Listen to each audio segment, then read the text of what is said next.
बिहार और बंगाल दंगे की आग में जल रहे हैं। ये वो दो राज्य हैं जहां सीएम खुद देश का सबसे बड़ा सेकुलरवादी सियासतदान खुद को बता रहे हैं। लेकिन सवाल है कि क्या सेकुलरिज्म का मतलब किसी एक खास तबके का तुष्टीकरण?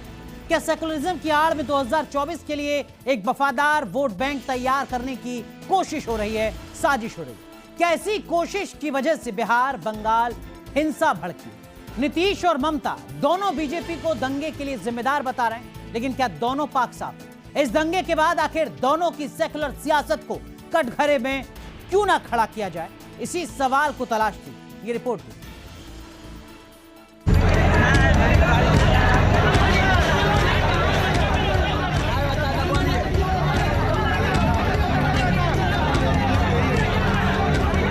दंगे कभी खुद नहीं होते, करवाए जाते हैं। अपने शहर में आग खुद कोई नहीं लगाता, दूसरों के इशारों पर शहर जलाए जाते हैं।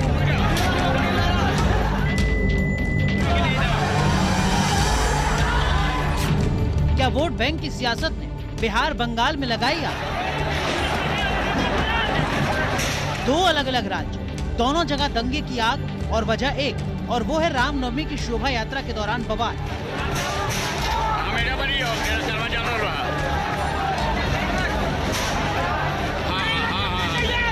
ये तो तय है कि बिहार और बंगाल में दंगा यूं ही नहीं।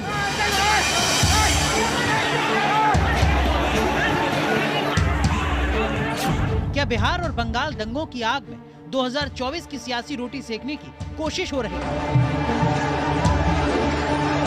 वैसे भी इस मुल्क में दंगों का इतिहास पुराना है। सबसे बड़ा दुर्भाग्य है दंगों की आग में कुछ लोगों के सियासी सपने पकते हैं। पर्दे के पीछे सत्ता का सिंहासन हासिल करने का खेल चलता है। पूर्वी भारत में रामनवमी के दौरान हिंसा और तनाव होता है।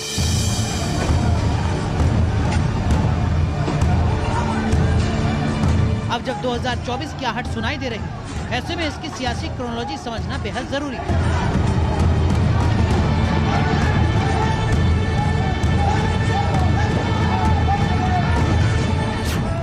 बिहार और झारखंड में लोकसभा की 54 सीटें, बंगाल में 42 सीटों की लड़ाई, कुल मिलाकर 96 लोकसभा सीटों का सवाल। एक और रिक्शा डाल दिया और यहाँ देखो। बिहार और बंगाल देश के दो सियासी छत्रपों का गढ़। बिहार में सुशासन बाबू नीतीश कुमार या फिर बंगाल में ममता बनर्जी, दोनों अपने सियासी अंदाज से सत्ता पर काबिज हैं। दोनों के सपने बड़े हैं और दोनों हिजाब और टोपी वाली नीति से इत्तेफाक रखते हैं। क्या दंगों के जरिए मुस्लिम वोट बैंक को संगठित करने की कोशिश हो रही है?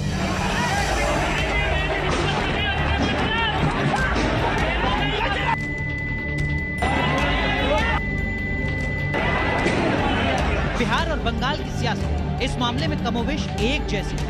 यहाँ जीत हार में मुस्लिम वोट बैंक बेहद अहम भूमिका निभाता है।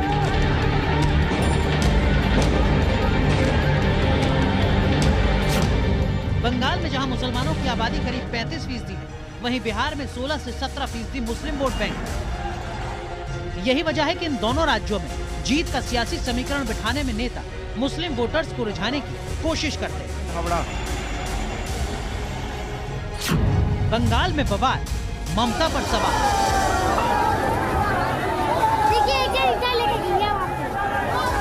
बंगाल वो राज्य है जहां सांप्रदायिक तुष्टीकरण का दस्तूर बहुत पुराना रहा है। पहले वामपंथियों पर संगीन आरोप है। ममता के राज में तुष्टीकरण का ये आलम है कि कोलकाता हाईकोर्ट इसे मनमाना बता चुका है।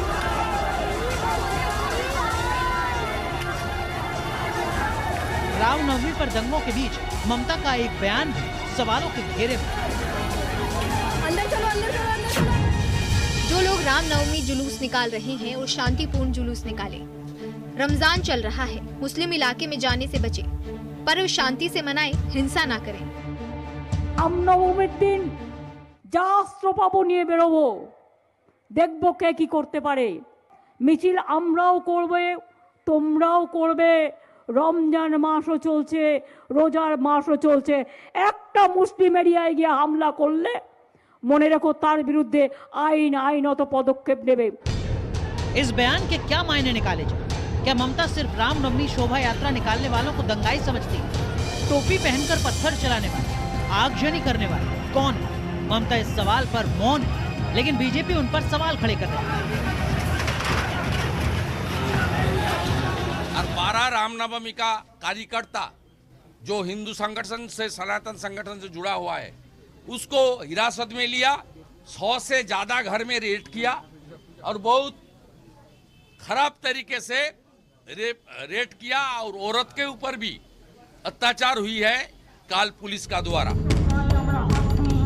ममता के फैसले बंगाल में उनकी सियासी प्राथमिकता की तरफ इशारा करते हैं। ममता मुहर्रम के जुलूस के लिए दुर्गा विसर्जन पर बंदिश लगाती है। ईद पर मुस्लिम कर्मचारियों को 4800 का बोनस दिया जाता है। मदरसों के लिए आवंटन में 23% का इजाफा किया जाता है।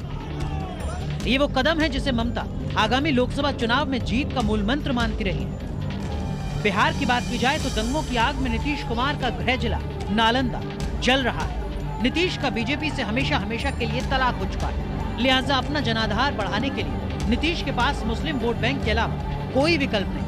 यही वजह है कि दंगों को लेकर नीतीश का स्टैंड एक तरफा नजर आता है। ये कोई नेचुरल चीज नहीं है। ये जरूर कोई इधर उधर किया है नेचुरल, बिना मतलब का जानबूझ करके। हमने कह दिया है कि कौन गड़बड़ करता था इधर उधर, उस सब के बारे में ठीक से जानकारी लीजिए, जांच करिए, क्योंकि इस सब तरह का तो घटना होता नहीं था। इस बार आज काहे कर रहा था इतना, तो हमने कहा सब तरह से पूरे तौर पर देखिए।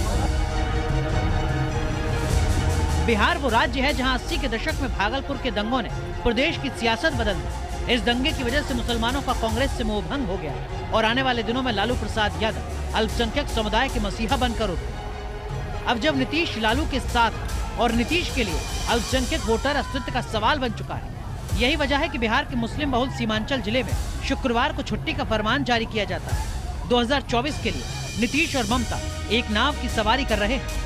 दोनों देश की राजनीति में बड़ी भूमिका निभाना चाहते हैं और इसका असर लगता है उनके प्रदेश में हो रहा है। Team news nation. और लाख टके की बात में